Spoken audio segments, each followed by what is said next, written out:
Olá, uma boa tarde na paz de Jesus. Continuo me chamando Armando e adorando o Senhor por esse momento precioso aqui juntos.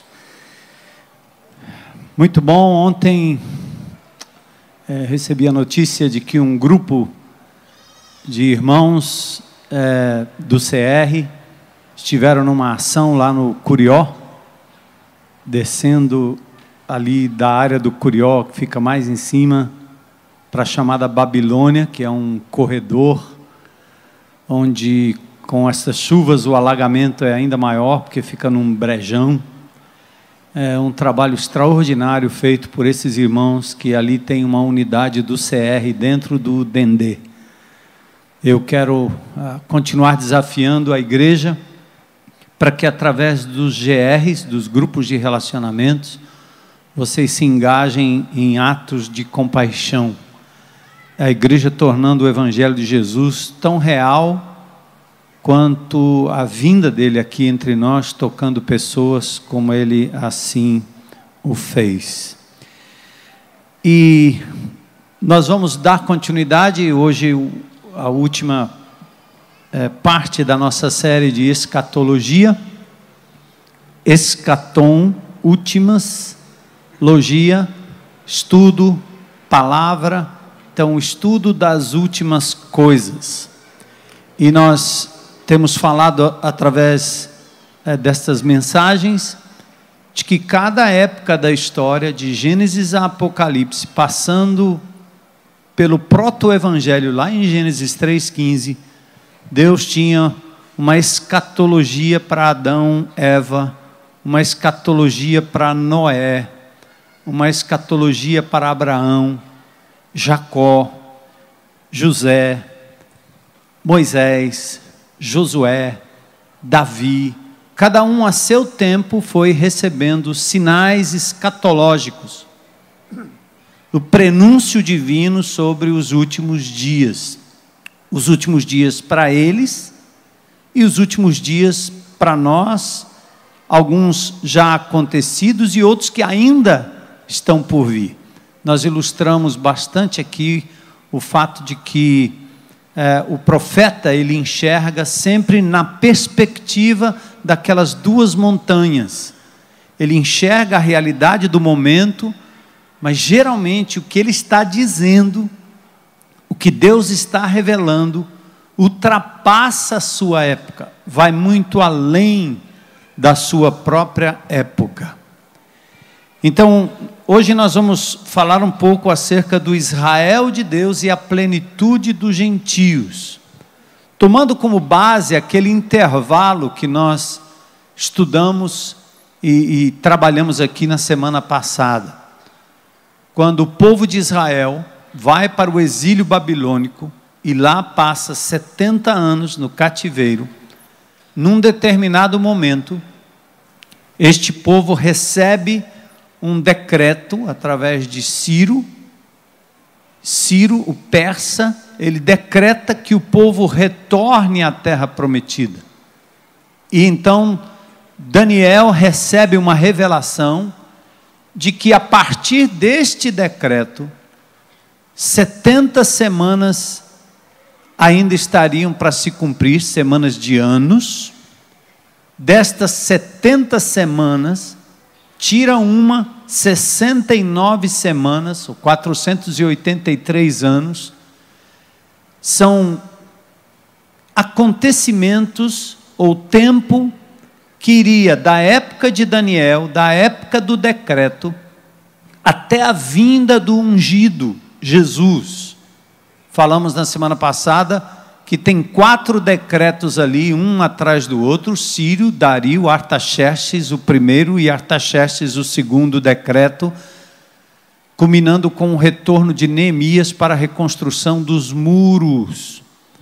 Qualquer uma dessas datas, se você acrescenta os anos, de acordo com a matemática das 70 semanas, né? Uma semana igual a 7 anos, você vai chegar exatamente na época de Jesus.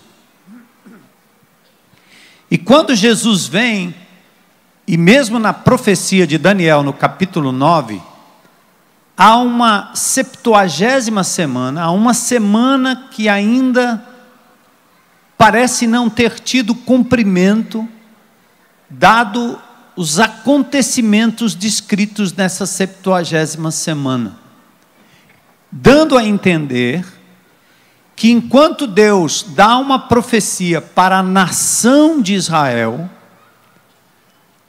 esta profecia cumpre-se até o Messias, depois vem a dispersão desta nação por todas as nações, destruição de Jerusalém no ano 70, e a partir daí inicia-se o tempo dos gentios, significa o tempo agora em que não mais Israel estará sendo porta-voz como nação da mensagem do Evangelho, mas Deus constituiria agora um novo povo chamado igreja. Em Mateus 16, Jesus diz: edificarei a minha igreja e as portas do inferno não prevalecerão contra ela. Ele profetiza que ele fundaria esta igreja. E aconteceu no dia de Pentecoste.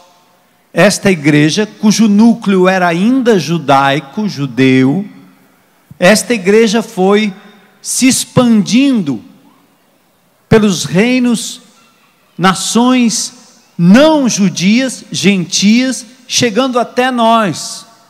Então é o chamado tempo dos gentios, uma espécie de ato, de intervalo, até que o arrebatamento da igreja acontece, 1 Tessalonicenses capítulo 4, e a partir daquele momento, a nação de Israel, que existe ainda hoje geograficamente, que tem um primeiro-ministro chamado Benjamin Netanyahu, esta nação de Israel, que foi constituída em 1948, reconhecida pela ONU, com o voto Minerva de um brasileiro que tinha assento na ONU, chamado Oswaldo Aranha, é a nação de Israel. Ela volta a ter um tratamento diferenciado. Por que que nós sabemos disso? Aliás, uma das perguntas que nos enviaram essa semana diz respeito a linhas de interpretação bíblica que acreditam que todas as profecias relacionadas a Israel já se cumpriram ou estão se cumprindo em nós, igreja. Só que são tantas profecias, com tantos detalhes literais, que não tem como espiritualizar tudo aquilo e fazer cumprir na igreja de Jesus. Pois a reconstrução do templo, o alinhamento das nações, o aparecimento do anticristo, o pacto que ele faz com Israel, a quebra do pacto, há todo um movimento geográfico, o retorno de Jesus para pisar o Monte das Oliveiras, Zacarias capítulo 14. Jesus em Mateus capítulo 24 e 25 fala do dia em que Jerusalém será novamente pisada, e ali, no lugar mais santo, haverá um sacrifício, um sacrilégio, um sacrifício abominável. Jesus diz: olha, ai das grávidas naquele dia, os que estiverem na Judéia, fujam para os montes. Óbvio que esses textos não têm ligação com a igreja, porque nós não moramos na Judéia, não há nenhuma descrição física, nós não temos uma nação divina. Paulo diz em Filipenses 3:20 que a nossa cidade está nos céus, de onde nós esperamos o Salvador, o Redentor Jesus Cristo. Então, no Velho Testamento, Deus trata com a nação de Israel, com a vinda de Jesus, a destruição de Jerusalém no ano 70, os judeus são dispersos pelo mundo afora. Deus começa a trabalhar com a igreja, gente de toda tribo, língua, raça e nação, inclusive cearenses. E até que a plenitude dos gentios, a plenitude da igreja aconteça, Israel está sendo deixado de lado, para que Deus trabalhe com a igreja, e a partir de então, quando Jesus retorna para juntar o seu povo, ele começa a lidar com a nação de Israel novamente. Então hoje, nós vamos trabalhar um pouco esse conceito de Israel de Deus e a plenitude dos gentios. Muito importante para você entender o relógio escatológico de Deus. Isso que vocês estão vendo aqui também passa a ser importante para você compreender a interpretação da Escritura, do Velho Testamento e do Novo Testamento. Saber distinguir uma coisa da outra, o que é lidar com a nação que guarda o sábado, que tem ano sabático, que tem ano jubileu, que dizima dízimos do dízimo, que tem sacerdote, que tem templo, que tem altar, que tem arca. Todas essas figuras dizem respeito ao Velho Testamento. Não nos cabe como igreja, porque nós estamos vivendo numa outra dispensação, num outro momento, em que o templo agora não é mais físico, o templo agora é uma reunião de pessoas em nome de Jesus. Nossa Jerusalém é celestial, ela não é a terrena mais. Nós não temos um sacerdote para nos conduzir à presença de Deus. Nós fomos transformados em reinos de sacerdotes. Reino de sacerdotes. Nós não precisamos de um mediador, temos um mediador. Não precisamos mais de oferta pelos nossos pecados, não mais cordeiros imolados. Cristo é o cordeiro único. Você não precisa mais de um profeta estar lhe dizendo o que Deus disse, porque agora você tem a lei gravada no seu coração e a palavra nas suas mãos, na sua boca. Veja como muda. Então nós não podemos aplicar essas coisas do Velho Testamento. Pisei numa tropa, passei por cima de todo mundo, entro na arca, carrego a arca, os 80 dias do Gideão, os 300 não sei do que. Nós estamos sempre procurando esses símbolos do Velho Testamento, porque isso cativa as pessoas, mas não tem nenhum fundamento. Nós adoramos o Pai não em Gerizim, nem em Ebal, não nesse monte, nem naquele, como queria argumentar a mulher samaritana com o Senhor Jesus. Ele diz: os verdadeiros adoradores adoram o Pai em espírito e em verdade. Não é uma questão de local. Até as igrejas evangélicas, historicamente, que vêm da dita reforma protestante, reformaram muita coisa, mas não reformaram a eclesiologia, e nós continuamos católicos romanos. A gente passa diante de um prédio e diz: ali é minha igreja. A gente vem para um culto e diz: vem até o altar. Você ainda pede que o sacerdote consagre alguma coisa. Quantas vezes eu fui chamado para consagrar um ambiente, e eu, como bispo, quase levo aquela água benta para poder jogar. Eu já fui em repartição pública. Alguns órgãos que foram aqui inaugurados chamaram um padre e um pastor. E eu fui lá para abençoar o lugar. Disse: misericórdia, eu não tenho esse poder não. Né? Eu posso abençoar as vidas aqui, pedir que o Senhor abençoe, né? Mas da mesma forma que um homem como eu, com a unção que o Espírito me deu, pode orar por alguém, interceder por alguém, qualquer jovem, qualquer criança, qualquer mulher, qualquer homem, qualquer idoso, qualquer pessoa que seja um discípulo de Jesus, hoje tem esse mesmo acesso, esse mesmo poder, essa mesma graça. O segredo do evangélico, aliás, o segredo da denominação evangélica, muitas vezes, é manter o povo na ignorância, como clientes, inertes e incapazes de fazer qualquer coisa, porque tudo tem que ser feito pela igreja e pela liderança da igreja. É por isso que nós estamos numa luta nesta comunidade aqui, para a gente inverter esse papel. Nós não estamos vivendo mais no Velho Testamento, mas no Novo Testamento. Tudo que eu tenho dito aqui a vocês ao longo dos anos, da capacidade que nós temos de ler a palavra de Deus, de termos um encontro com Deus, de sermos cheios do Espírito, de orarmos pelas pessoas, de podermos andar nos becos e nas vielas desta cidade, levando o poder de Deus, graça de Deus, cura de Deus, ministração de Deus, é para que você assuma o papel para o qual o Senhor lhe criou e lhe salvou. E juntos nós podemos caminhar nessa direção.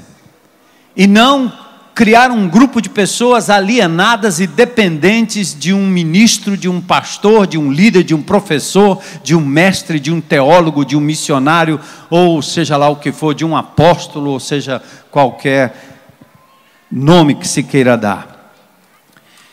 Então eu queria ler com vocês alguns versículos. Vamos abrir Romanos capítulo 9, 10 e 11. Eu quero convidar você a se colocar em pé para a gente fazer uma leitura num pedacinho. Vocês vão ler os 3 capítulos? Não. Abra no 11. E vamos ler dos versos 25 em diante. Por acaso alguém leu esses 3 capítulos em casa? Alguém leu? Algumas mãozinhas levantadas aí. Depois desse domingo, vá para casa e leia com calma Romanos 9, 10 e 11, tá bom? Porque nós vamos passar voando por esses 3 capítulos. Então vamos lá. Capítulo 11 de Romanos, versículo 25 em diante. Irmãos, quero que vocês entendam este mistério para que não se orgulhem de si mesmos. Alguns do povo de Israel têm o coração endurecido, mas isso durará apenas até o tempo dos gentios, que o tempo dos gentios se complete, e assim todo Israel será salvo. Como dizem as Escrituras, o libertador virá de Sião e afastará Israel da impiedade, e esta é a minha aliança com eles: eu removerei, ou vou remover os seus pecados. Vamos para o texto que está aí na tela, né? Em frente.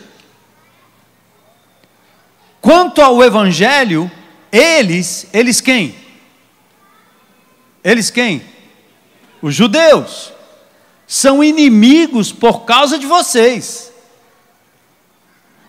Mas quanto à eleição, são amados por causa dos patriarcas. Pois os dons e o chamado de Deus são irrevogáveis. Assim como vocês, que antes eram desobedientes a Deus, mas agora receberam misericórdia graças à desobediência deles, assim também agora eles se tornaram desobedientes a fim de que também recebam agora misericórdia, graças à misericórdia de Deus para com vocês. Pois Deus colocou todos sob a desobediência para exercer misericórdia para com todos. Ó profundidade da riqueza, da sabedoria e do conhecimento de Deus! Quão insondáveis são os seus juízos e inescrutáveis os seus caminhos! Quem conheceu a mente do Senhor? Ou quem foi seu conselheiro? Quem primeiro lhe deu para que ele o recompense? Pois o que, gente? Dele, por ele e para ele são todas as coisas. A ele seja a glória para sempre. Amém. Senhor, abre a nossa mente, o nosso coração, o nosso entendimento, para compreendermos como o Senhor age na história. Como somos privilegiados em termos sido chamados, nós que não éramos povo, gentios, pagãos, incrédulos, mas o Senhor pegou-nos longe e nos trouxe para perto. E embora Israel tenha falhado, negligenciado, e para o momento, Senhor, tendo sido deixada de lado como nação, um dia, as promessas da Tua palavra dizem que eles verão aqueles a quem eles traspassaram, e ao olharem para Jesus, crerão que Ele é o Messias prometido, o Cordeiro de Deus que tira o pecado do mundo. Completa a Tua obra na história, e te damos graças por fazermos parte dela. E porque o Senhor, apesar de tão grande, soberano, onisciente, onipresente, onipotente, o Senhor se importa com cada detalhe da nossa vida, da minha vida, da vida de cada um dos meus irmãos aqui. Que a nossa confiança em Ti aumente ainda mais. Que não haja no nosso coração desespero, mas esperança. E desejo de vivermos para a glória do Teu nome e proclamarmos o Teu nome àqueles que ainda não Te conhecem. É o que nós te pedimos em nome de Jesus. Amém. Podem sentar.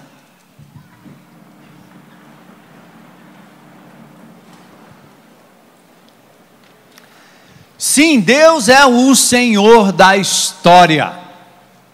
Ele é o Senhor da tua história. Homens, anjos, reinos, natureza, circunstâncias, famílias, nações, todos estão sob o seu absoluto controle. Embora Ele permita que a vida siga o seu curso natural, enquanto o homem planta e colhe aquilo que semeou. Gálatas 6:7 diz: não se deixe enganar, de Deus não se zomba. Tudo aquilo que o homem semear, isso também colherá. O Deus que é onisciente, Ele decidiu criar, deu arbítrio. Vocês já sabem o que o homem, a raça humana fez com o arbítrio dado por Deus, e agora a história segue o seu curso natural. Deus soberanamente sabe, mas Ele não intervém, Ele não muda o rumo da história, a não ser quando Ele quer, segundo a sua vontade. Por isso não adianta você brigar com a questão de que Deus é onisciente. Por que Ele criou se Ele sabia que tudo ia acontecer do jeito que iria acontecer? Porque Ele é soberano, porque Ele quis. Porque Ele é Deus, porque Ele não está preso ao tempo. Enquanto nós podemos falar em nosso passado, nosso futuro, nosso presente, Deus é chamado do grande Eu Sou. Ele não está preso ao tempo. Então não dá para comparar por que Deus não fez assim, por que Deus não fez assado, porque Ele é absurdamente diferente de nós, no sentido de que Ele é criador, nós somos criaturas. Nós estamos presos ao tempo, Ele não está preso ao tempo.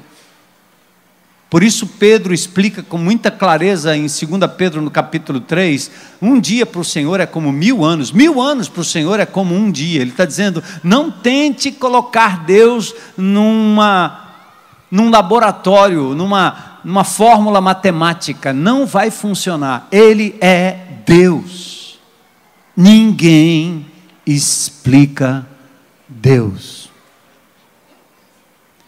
Assim Deus resolve criar o mundo, os seres humanos, resolve dar arbítrio, permitir a queda, providencia salvação, decide que na própria história da humanidade, Cristo seria o escolhido para possibilitar a restauração de todas as coisas.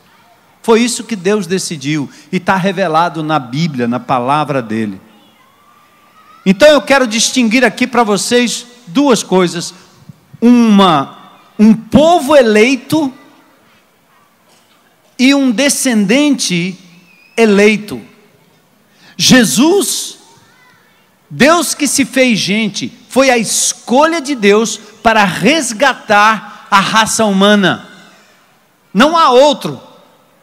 Não há outro mediador, não há outro nome dado entre os homens pelo qual devamos ser salvos, Atos 4:12. Não há outro mediador entre Deus e os homens, 1 Timóteo capítulo 2, verso 5. Não há outro, ele é o caminho, a verdade e a vida. Ninguém vai até Deus Pai, senão através dele. Não há outro rumo. Deus escolheu.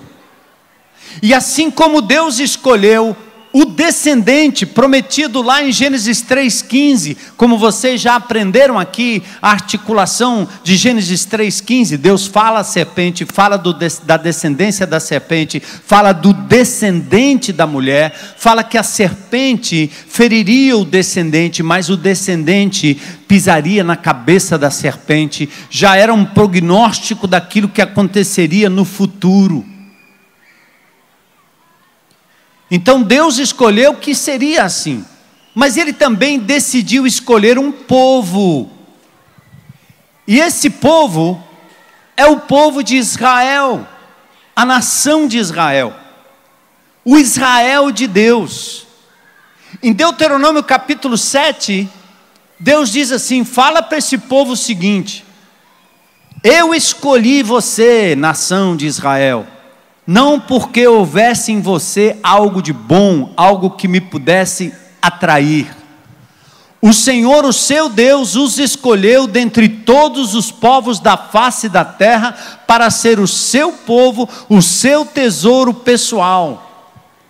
O Senhor não se afeiçoou a vocês, nem os escolheu por serem o quê? Mais numerosos do que outros povos, pois vocês eram o menor de todos os povos. Mas foi porque o Senhor os amou, e por causa do juramento que fez aos seus antepassados. Ou seja, Deus está dizendo assim, não havia mérito em você para eu lhe escolher, e é assim que Deus age, foi assim que Deus me escolheu, foi assim que Deus lhe escolheu. Não foi pelo seu mérito, mas Deus simplesmente, soberanamente decidiu escolher. Então a nação de Israel, ela é profetizada em Gênesis 3,15, é determinada uma semente que vem a partir de um dos filhos de Noé. A nação nasce com Abraão, quando ele é chamado de Ur dos Caldeus, um semita, para ir para uma terra que Deus disse, eu vou dar essa terra à sua descendência. Depois vem Moisés, liberta o povo do Egito. Davi, que tem o seu reino expandido. Salomão, a época de Israel mais rica. Depois de Salomão, o reino dividido. Lá em Daniel nós temos só 2 tribos subsistindo, porque as 10 tribos do norte desapareceram com o Império Assírio, dado a desobediência. Todo o Velho Testamento foi tratando desta nação. Nos dias que Jesus chegou, Jesus censura a nação de Israel. Por quê? Porque o povo, que era o seu povo, que deveria reconhecê-lo como Messias, acabou rejeitando o próprio Jesus. João 1,11 diz, ele veio para o que era seu, mas os seus não o receberam. Os seus aqui são os judeus, a nação de Israel. E aqui eu quero já de cara fazer uma distinção, enquanto vocês estão despertos aqui logo no princípio. Hoje, nós temos uma ideologia marxista, que vai colocando no discurso da mídia, nos debates da mídia, algumas coisas que nós não demoramos muito, nós estamos defendendo também. Estava dizendo hoje de manhã, quando você posta uma coisa no Facebook, de repente tem 50, 60, 100 pessoas, 200 pessoas, 300 pessoas, 500 pessoas que vão lá, ok, dá o like, né, o ok, porque esse assunto aqui é muito legal. Aí você vai lá e põe assim, aborto é crime. Aí você vê um likezinho escondido.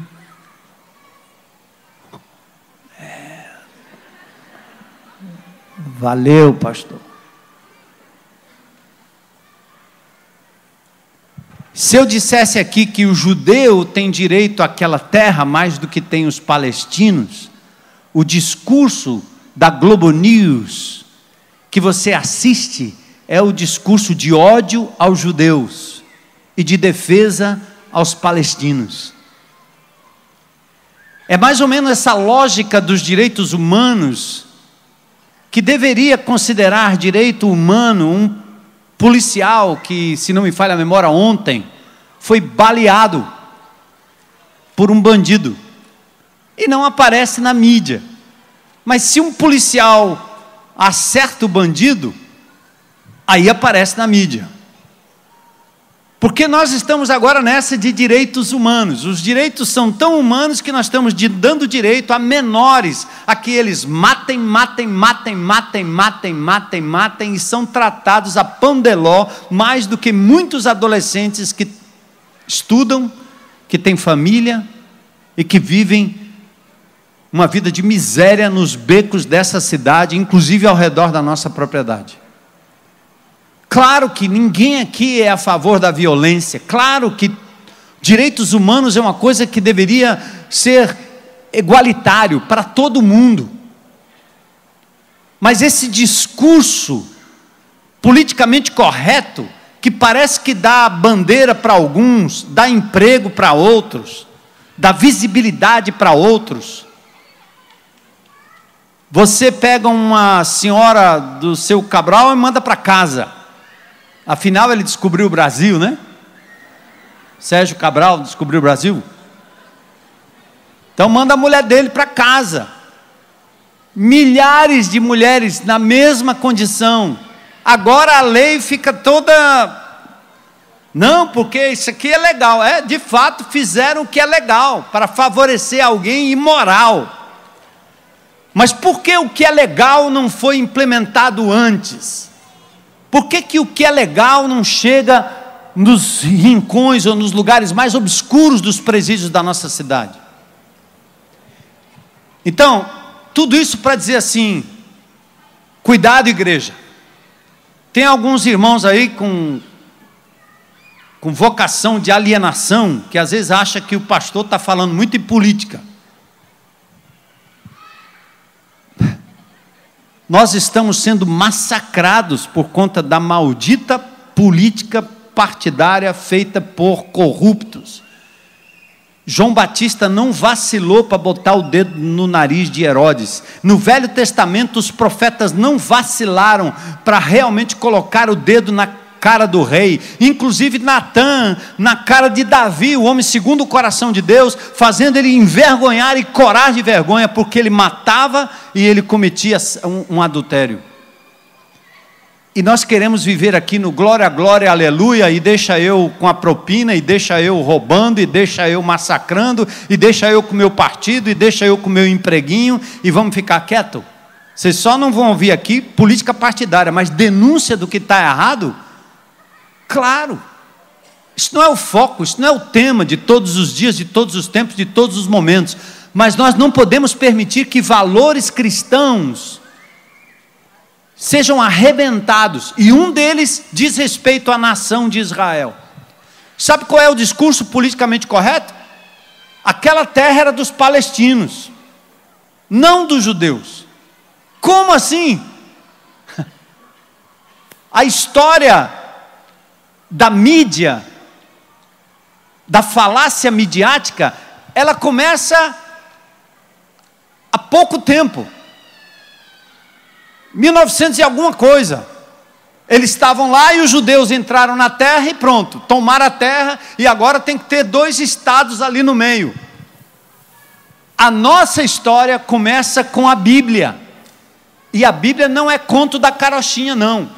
Abraão, foi dado a ele a promessa de uma terra, e ele foi para lá, conquistou aquela terra como era naquela época, e aqueles indivíduos que foram desalojados ou conquistados de lá, não tem absolutamente nada a ver com os palestinos. Por que isso é importante? para você entender o relógio de Deus enquanto Deus trata com a nação de Israel. Eu tenho uns slides aí que eu quero mostrar para vocês, e aí a gente corre para o texto do capítulo 9 de Romanos, 9, 10 e 11. Vamos lá, para vocês entenderem um pouquinho da história. Olha lá, ó.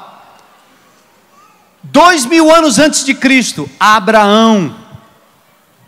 Século 10 antes de Cristo, Jerusalém construída como propriedade dos judeus.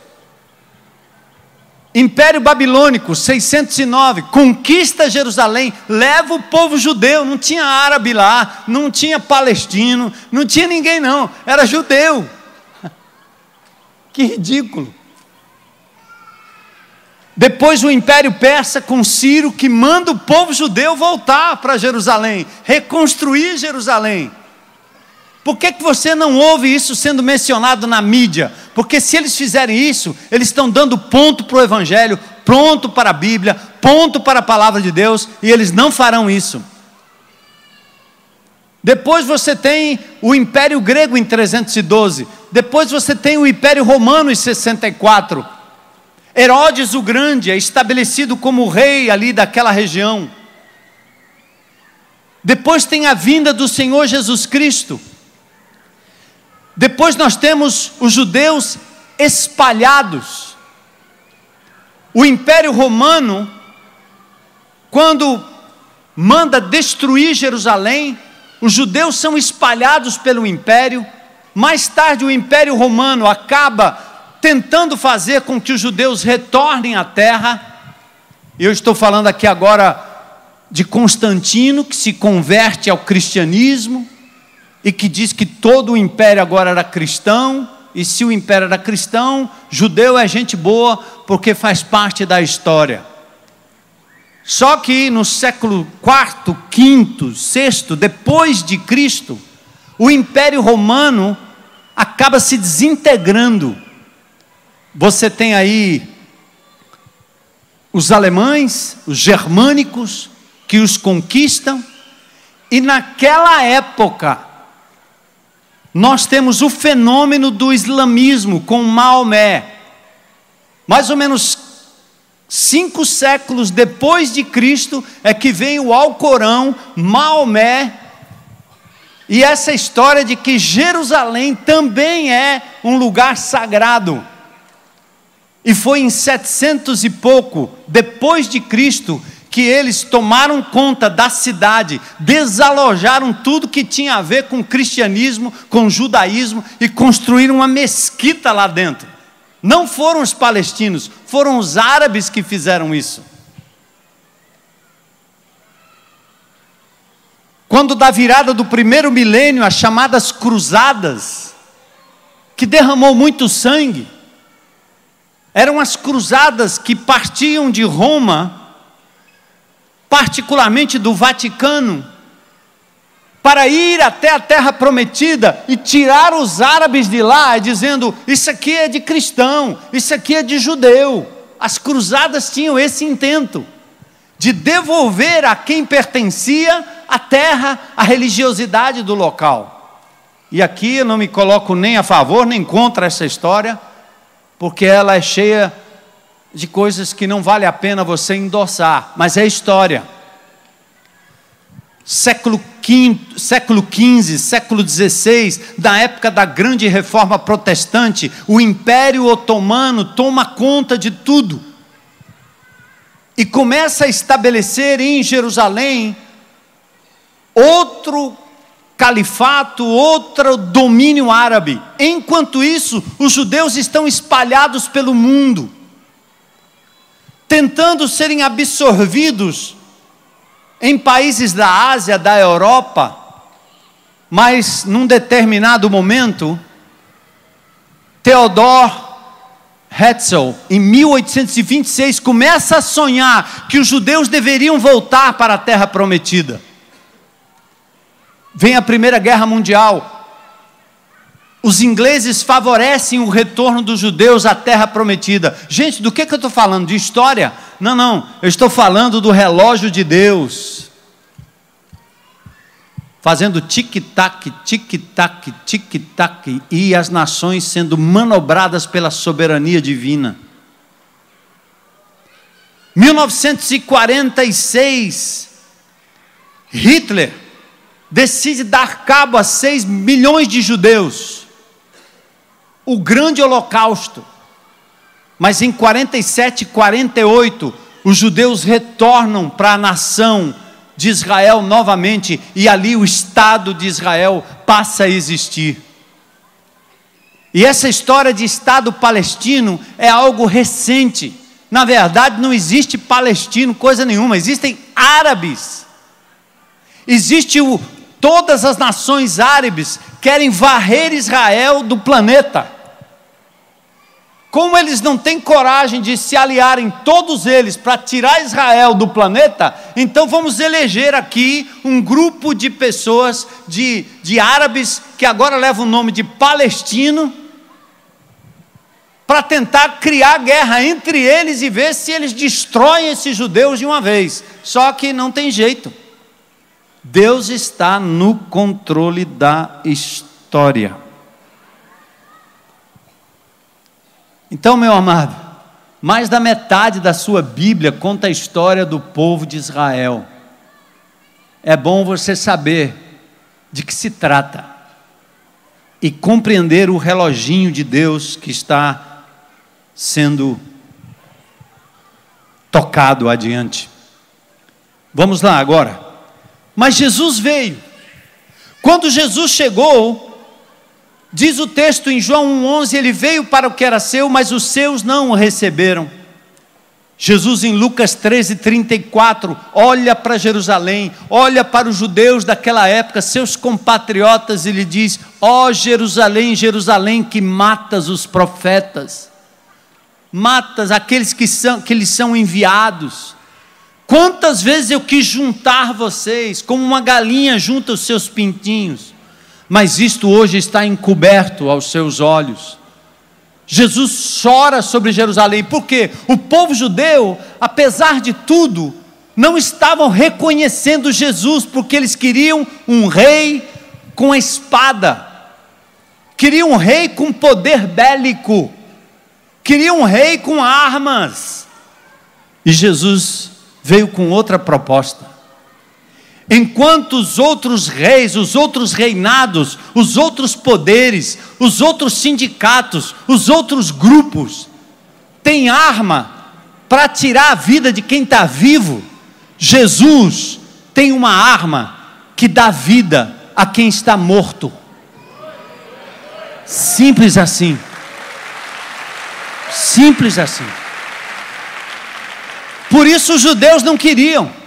E deixe-me fazer uma aplicação para você, igreja de Jesus, nos dias de hoje. Muitos de nós estamos encostados na igreja porque nós queremos poder, milagre, cura. Nós queremos um SUS espiritual, um convênio médico que resolva nossos problemas, e que a igreja seja uma instituição financeira para resolver meus problemas de finanças. Eu faço uma oração, uma vigília e está tudo resolvido. E Jesus anda no nosso meio. Se ele andasse aqui hoje, nós não o reconheceríamos, porque o discurso dele ia ser outro. Vocês vão sofrer pelo meu nome, vocês vão ser perseguidos porque serão justos no meio de uma geração injusta. Vocês serão perseguidos por falarem a verdade num lugar onde a mentira prevalece. Vocês vão ser censurados por quererem famílias, fidelidade, preservação da vida intrauterina, porque é vida. Vocês serão perseguidos por isso. Então, assim como os judeus não reconheceram Jesus o Messias, porque queriam outra coisa, política, bélica, partidária, hoje nós também corremos o risco de não reconhecermos o Cristo da Bíblia. Gente, olha um dos versículos mais tristes da Bíblia, em Mateus 21, 43. Olha o que Jesus disse para os seus contemporâneos, quando ele andava no meio dos judeus naqueles dias. Olha o que ele disse a eles, um dos versículos mais tristes. Eu me lembro a primeira vez que eu descobri esse versículo, que eu fiz a leitura, me deu vontade de chorar. Meu Deus, como é que pode? Vejam comigo o texto, Mateus capítulo 21, verso 43. Diz assim, ó, Jesus diz aos judeus, vamos lá, gente? Portanto, eu lhes digo que o reino de Deus será o quê? Tirado de vocês e será dado a quem?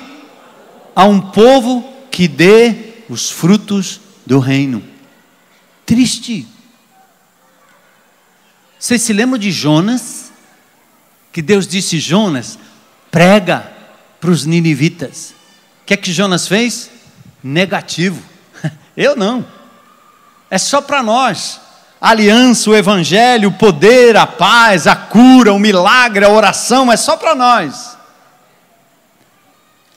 Jesus olha para a nação com o perfil de Jonas e diz assim, sinto muito, o reino vai ser tirado de vocês e vai ser dado a um povo que produz os seus devidos frutos. Olhando às vezes para nossas próprias mazelas pessoais, eu fico pensando em alguns irmãos que persistem e insistem em viver um evangelho de amigos. Não abrem a vida, não abrem a casa, não se importam com ninguém mais além de si mesmos e seus amiguinhos, crentes, ainda vivendo o PG dos amigos. Esse negócio de GR, isso aqui não presta não, porque esse negócio abre muito, chega muita gente. Eu comecei com um grupinho pequeno, quando a gente começou a juntar gente no GR, alguns me diziam, não, mas como é que vai ser esse povo? A gente não conhece ninguém, eles estão chegando, isso é um perigo. Como é um perigo? É o mesmo perigo que Jonas achou, é o mesmo perigo que Israel achou, quando recebeu de Deus a incumbência de levar o reino adiante, ser luz para os gentios, e quando Jesus chegou, eles estavam num outro canal, numa outra frequência. Jesus disse, o reino vai ser tirado de vocês, e vai ser dado a um povo que produza os seus devidos frutos. Reflexão para nós, né? Mesmo assim, Jesus ainda prioriza o povo de Israel na pregação do evangelho. Manda os discípulos entrar na casa de Israel primeiro. Paulo, quando pregava às nações gentias, Paulo chegava primeiramente numa sinagoga e pregava aos judeus.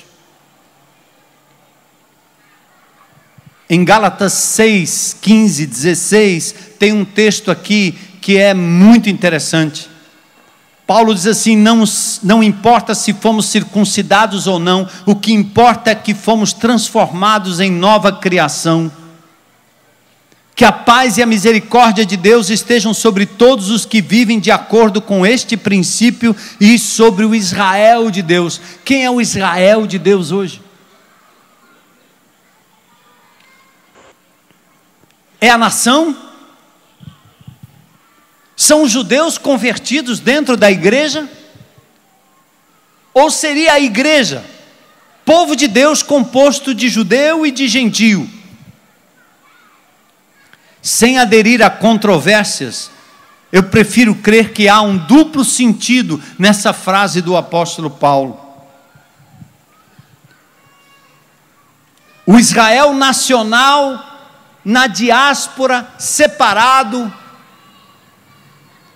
e o Israel espiritual inserido, parte da igreja, a própria igreja. Então vamos dar uma olhada juntos em Romanos, no capítulo 9. Vamos caminhar aí juntos.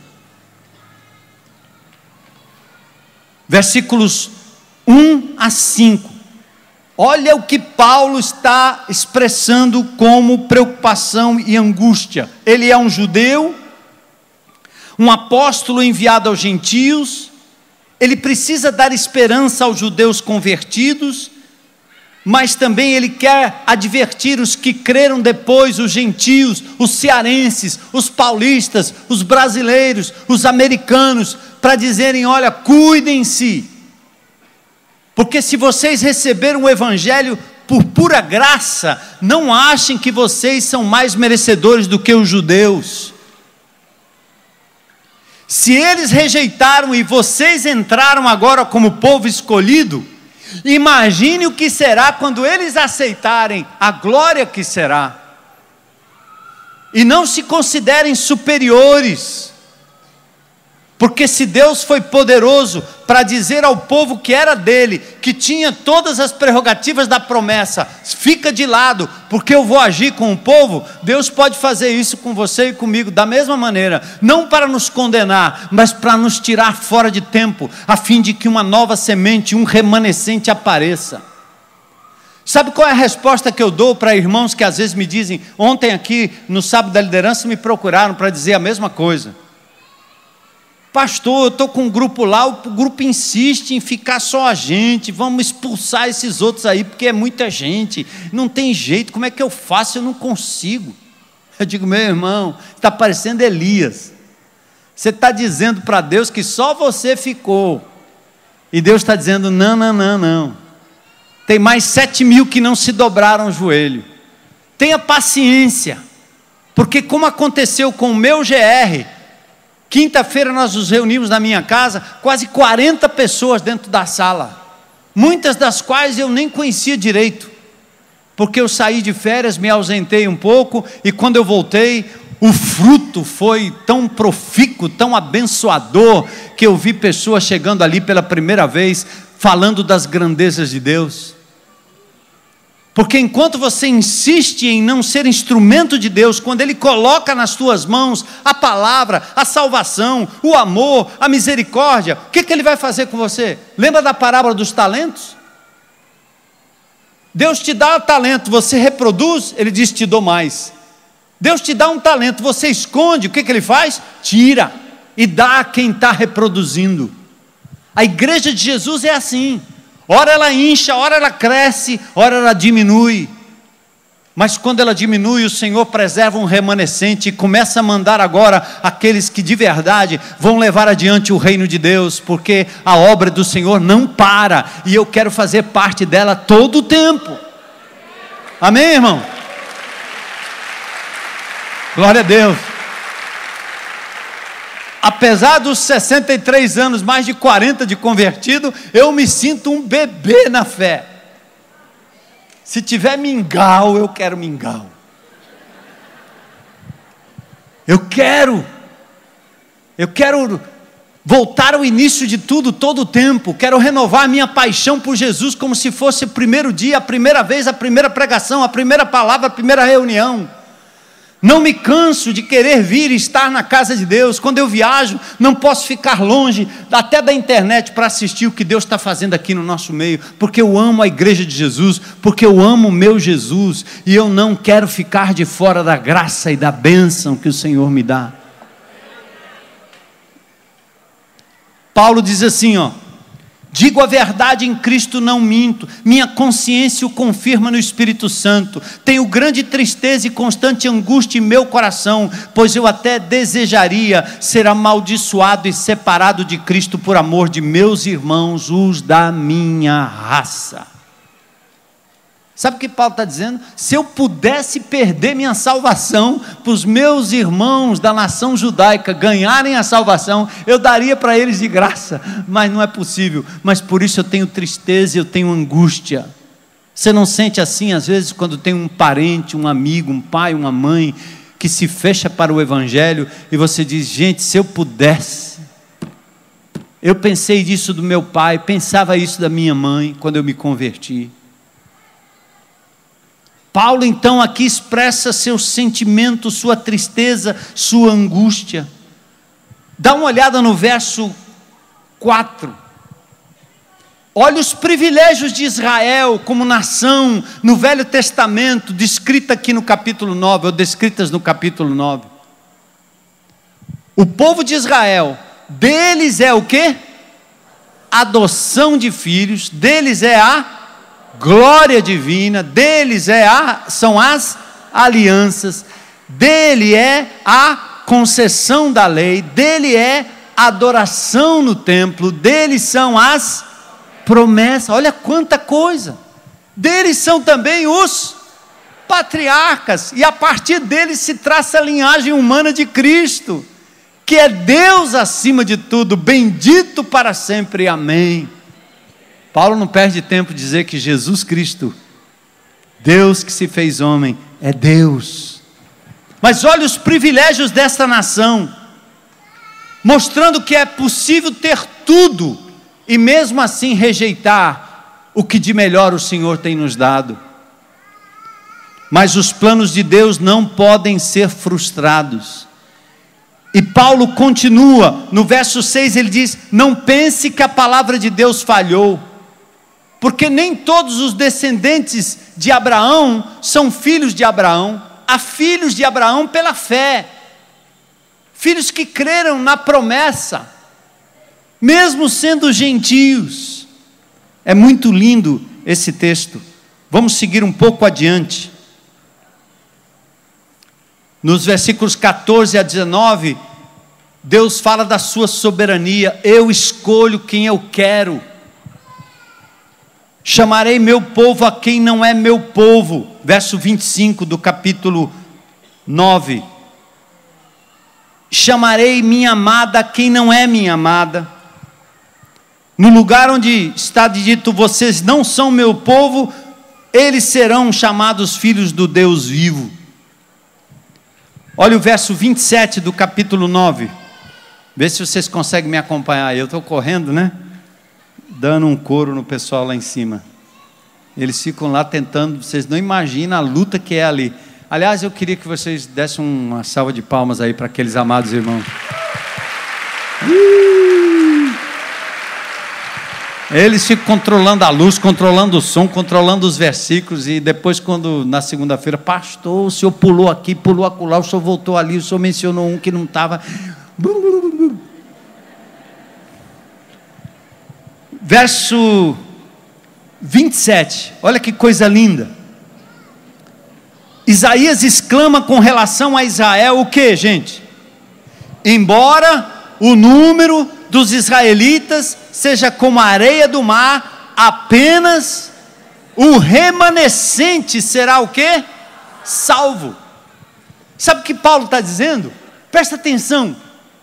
A nação toda rejeitou, mas quem eram os 12 apóstolos? Judeus. A nação toda rejeitou, mas no dia de Pentecoste, 120 pessoas reunidas ali, quem eram? Judeus. Gente que vinha de todo lugar, todo canto, para a celebração da grande festa de Pentecoste. O núcleo da igreja foi primeiramente judeu, porque Deus não frustra seus planos e não deixa de cumprir as suas promessas. Embora a nação como um todo possa ter rejeitado o Messias, Paulo diz: eu sou judeu, eu entendi, eu aceitei. E assim os apóstolos, e assim aqueles primeiros crentes no dia de Pentecoste. Deus é justo. E agora vem do capítulo 9, Israel está condenado pela lei, porque quis viver pela regra da lei, pela justiça da lei, pelo cumprimento da lei. Quando Paulo diz, o fim da lei é Cristo, para a justiça de todo aquele que crê. Nós somos filhos de Abraão pela fé. Os judeus convertidos daquela época e nos dias de hoje são convertidos, fazem parte do Israel de Deus, se crerem pela fé. Olha o capítulo 10, verso 1. Irmãos, o desejo do meu coração e a minha oração a Deus pelos israelitas é que eles sejam o quê? Salvos. Pois posso testemunhar que eles têm zelo por Deus, mas o seu zelo não se baseia no conhecimento. É a mesma coisa que a gente vê em algumas religiões ao nosso redor. As pessoas são piedosas, têm zelo de Deus, mas sem conhecimento, sem entendimento das Escrituras. Quantos não conhecem a Bíblia, não conhecem a palavra, não abrem a palavra, mas são piedosos? E Paulo diz: que tristeza! Um povo piedoso, mas sem conhecimento, com zelo de Deus, mas sem conhecimento. Portanto, ignorando a justiça que vem de Deus e procurando estabelecer a sua própria, não se submeteram à justiça de Deus. Olha o verso 4, vocês devem grafar, sublinhar esse verso 4 do capítulo 10. Olha que lindo: porque o fim da lei é Cristo, para a justificação de todo o que crê. O fim aqui não é só que terminou a lei, mas a finalidade da lei é Jesus. A lei era para nos conduzir a Cristo, mas a lei mostrou que nós somos pecadores. A gente erra, a gente passa do sinal, a gente passa da velocidade normal, a gente acaba fazendo coisas que a gente às vezes nós não temos condições de sermos salvos pelo cumprimento de regras, cumprimento de lei, por fazermos boas obras. Por que a finalidade da lei é Jesus? É porque Jesus, como perfeito homem, ele se submeteu à lei, e a lei não pôde pegá-lo em absolutamente nada. Ele não tinha nenhuma condenação sobre si, mas ele disse: eu vou me entregar em favor de todos aqueles que creem no meu nome, para que eles sejam livres da condenação da lei. Glória a Deus, né?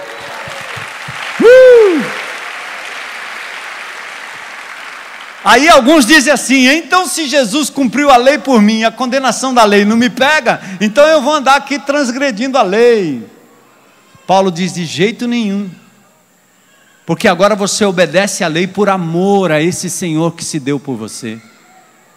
Porque se você transgride a lei, o Senhor vai lhe disciplinar. Ele não vai te mandar para o inferno, mas Ele vai te disciplinar, amigo. Então é obedecer à lei não por medo, mas por amor.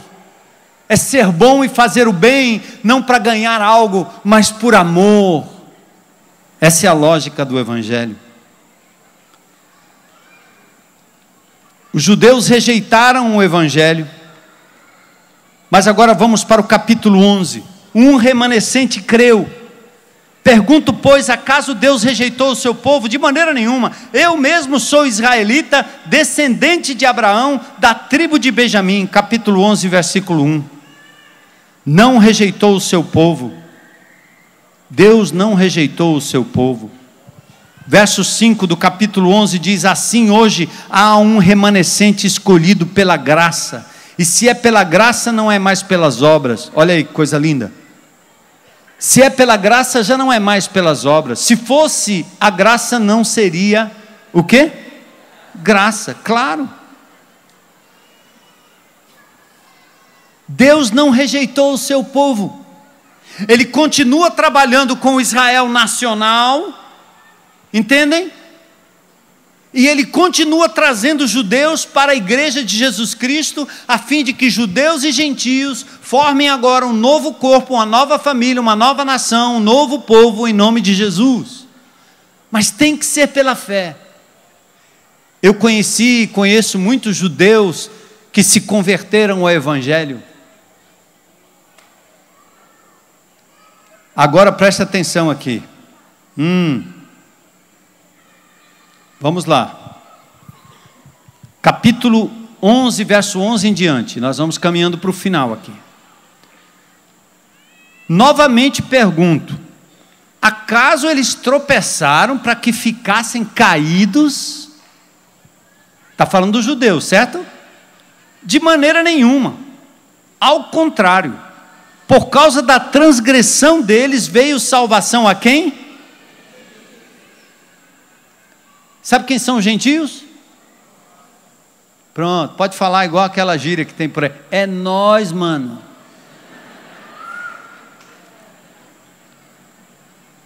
Eu estou agora com o negócio de neto, né? Internet e tal. Aí tem um joguinho lá na internet que eu fico só ouvindo, bicho. Ura, mano, bora, mano. É nós. Vamos, mano, entra aí, sobe aí, mano, legal. Sotaque bem paulista, né? Olha, meu, as minas estão chegando, é nós na fita, é nós. Quando você ouvir falar gentil, hein? Quem é? É nós, meu. Sou eu, Jesus, eu não merecia nada, olha aí onde eu entrei no negócio. Agora vamos prestar atenção. Deus fez tudo isso com Israel no Velho Testamento, e quando eles caíram, nós entramos pela graça, amém? Aí o que é que Paulo está dizendo aí, para explicar direitinho?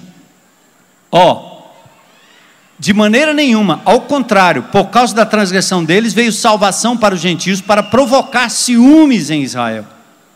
Mas se a transgressão deles significa riqueza para o mundo, e o seu fracasso, riqueza para os gentios, quanto mais significará o quê? Futuro, está vendo aí? Que ele está dizendo assim, se os caras erraram, tropeçaram, negaram, e isso causou a salvação dos gentios, imagine o que acontecerá quando eles crerem em Jesus Cristo como o Messias prometido, o Cordeiro de Deus. Será demais. Eu ia dizer uma palavra que me veio à mente aqui, mas vão achar que eu estou falando línguas. Tov Maod, muito bom. É muito bom. Os judeus, a gente tem que orar pela paz de Jerusalém. O Salmo diz isso. Vai prosperar, vai ter bênção de Deus quem ora por aquela nação, por aquele povo. E aí ele usa uma figura, presta atenção aqui, a partir do verso 15. Atenção aí. Se alguns ramos foram cortados, e você, sendo oliveira brava, foi enxertado entre os outros, e agora participa da seiva que vem da raiz da oliveira, não se glorie contra esses ramos. O que ele está dizendo aí? Paulo está dizendo assim, atenção, é nós. Vocês são oliveiras. Sabe o que é oliveira? É a plantinha da azeitona. Oliveira brava é o zambujeiro. É uma oliveira que o caule não presta, o ramo não presta, o fruto também não presta para nada. Mas tem uma oliveira natural, linda, frondosa, pode durar até 1000 anos uma oliveira. O caule é utilizável. As folhas são medicinais. Os frutos dão aquele azeite gostoso, não é não? Deus está dizendo assim, os judeus são a oliveira natural. E vocês, gentios, é nós.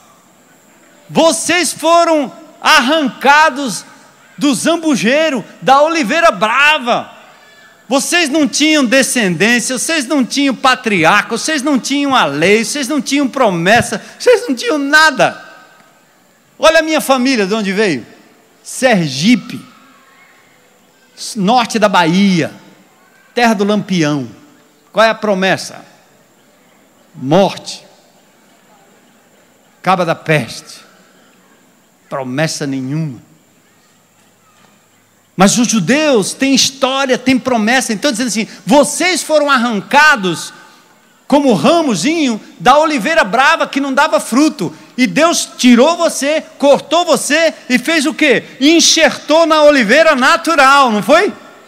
Colocou ali, ó. Sabe como é que faz enxerto na oliveira? Você corta o caule, faz um corte e depois coloca outra em cunha e depois você amarra direitinho e não demora muito, aquele ramo bravo começa a dar oliveira limpa, linda, frutífera, como a oliveira natural. Não por causa da oliveira, mas por causa da raiz que é Jesus, da promessa de Deus na história. Aleluia! Olha aí, se o enxerto bravo pegou, agora Paulo está dizendo o seguinte, ó, por isso que eu acredito que as promessas futuras ainda estão por se cumprir com a nação de Israel, porque Paulo diz assim, se o enxerto bravo pegou na oliveira natural, imagine os ramos que foram cortados por causa da desobediência. Quando eles forem colocados de volta na oliveira natural, hein? Vai ser muito mais fácil, sim ou não? Claro! Então é isso que o texto está dizendo aqui, glória a Deus, né? Olha o verso 23. Verso 22 e 23, portanto considere a bondade e a severidade de Deus, severidade para com aqueles que caíram, mas bondade de Deus para com você, desde que permaneça na bondade dele, de outra forma você também será cortado. E quanto a eles, verso 23, se não continuarem na incredulidade, serão o quê? Enxertados, pois Deus é capaz de enxertá-los outra vez, amém? Afinal de contas, se você foi cortado de uma oliveira brava por natureza e de maneira antinatural foi enxertado numa oliveira cultivada, quanto mais serão enxertados os ramos naturais em sua própria oliveira. Tem uma oliveira natural, tem uma oliveira brava. Agora deixe-me só dar uma palavra aqui para os que gostam de mergulhar aí na discussão teológica do assunto, mas eu acho que todo mundo vai entender. Quando se tratar da nação de Israel, certo? A nação lá, o noticiário, preste atenção, duas coisas: cuidado com o anti-Israel, que é chamado antissemitismo, que rejeita Israel, tem ódio ao Israel genético, como se Deus não se importasse mais com aquela nação. Lembra? É o relógio de Deus. Nós somos o Israel de Deus hoje, porque cremos pela fé, somos filhos de Abraão, mas Deus está ajustando o seu relógio lá em Israel. Entenderam? Amém? Então, cuidado com o antissemitismo. É uma coisa parecida com o que Hitler tinha, ódio de judeu. Mas também cuidado com o ultrassemitismo, que é a chamada idolatria, que afirma que o Israel genético lá está automaticamente salvo. Eles foram quebrados por causa da incredulidade. Quando eu estudei na América um tempo, anos atrás, eu tinha um grande amigo meu que abandonou tudo. Ele acreditava tanto que Israel era o povo de Deus, que ele se mandou lá para Israel para pegar em armas e ir para o exército judaico, porque ele disse que aí ele estava no exército de Deus. Entendeu nada.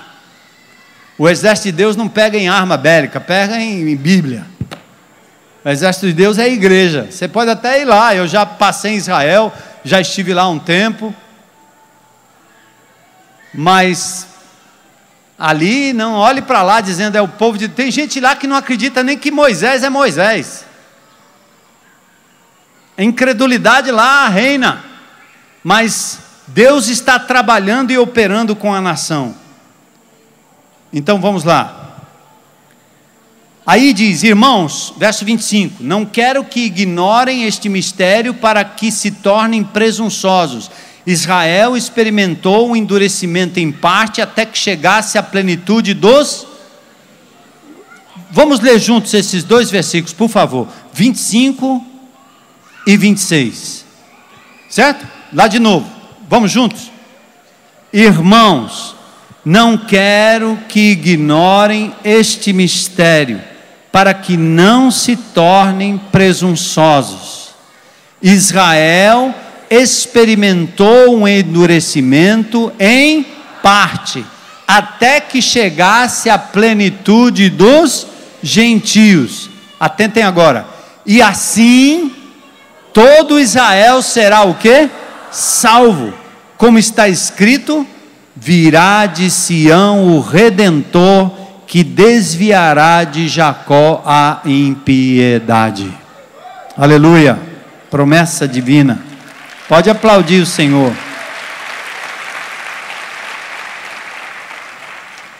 Estamos vivendo o tempo dos gentios, o intervalo da 69ª semana até a 70ª semana de Daniel. Esse é o tempo dos gentios. Israel está endurecida como nação, mas quando chegar à plenitude, a igreja completa, o arrebatamento da igreja, Apocalipse 1, 2, 3, cumprido. Abre-se Apocalipse capítulo 4, o Senhor Jesus, achado digno, abre os selos, 7 selos, toca as trombetas, 7 trombetas, derrama as taças, 7 taças, e nós teremos o cumprimento da grande tribulação.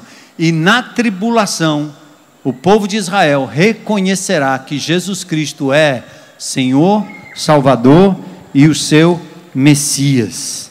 Como é que termina esse texto do apóstolo Paulo? Ó profundidade da riqueza e da sabedoria, ó profundidade do conhecimento de Deus, quão insondáveis são os seus juízos, a sua forma de agir na história, na minha história. Dá para entender como Jesus cercou você? Hein? Dá para entender como Ele tem te cercado? Hein? Dá para entender? Não dá para entender não. Quão inescrutáveis os seus caminhos. Não dá para entender se Deus vai por aqui ou se Deus vai por lá. Ele é Deus. É como o vento. Sopra, você não sabe de onde vem nem para onde vai. Quem primeiro lhe deu para que Ele o recompense? Ninguém, porque não havia ninguém antes dele. Pois dele, por Ele e para Ele são todas as coisas. Então, à luz de tudo que nós temos aprendido aqui como igreja, a Ele seja glória para sempre. Amém. Glória a Deus, né?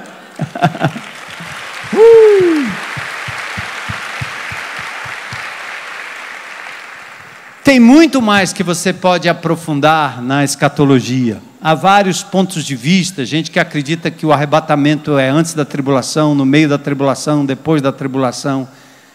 Isso aí não muda muito a minha fé e minha convicção. Nós acreditamos num arrebatamento pré-tribulacional, acreditamos na 70ª semana, os 7 anos de tribulação, acreditamos na volta literal de Jesus. Todo olho o verá. Antigamente a gente cantava um cântico, né? Eis que vem breve sobre as nuvens dos céus. Jesus virá, Ele virá, Ele virá, Ele virá, Ele virá, primeiro para buscar a sua igreja, depois Ele virá para estabelecer o seu reino de justiça.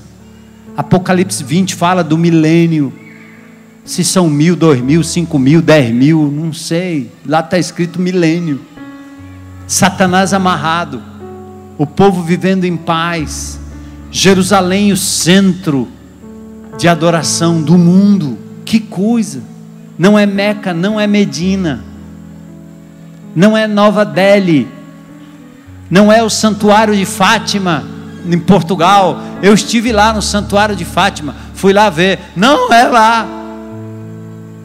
O lugar de adoração é onde Jesus está. Hoje é onde Ele se apresenta no nosso meio, aqui e agora, em casa, no meu quarto, no meu grupo de relacionamento.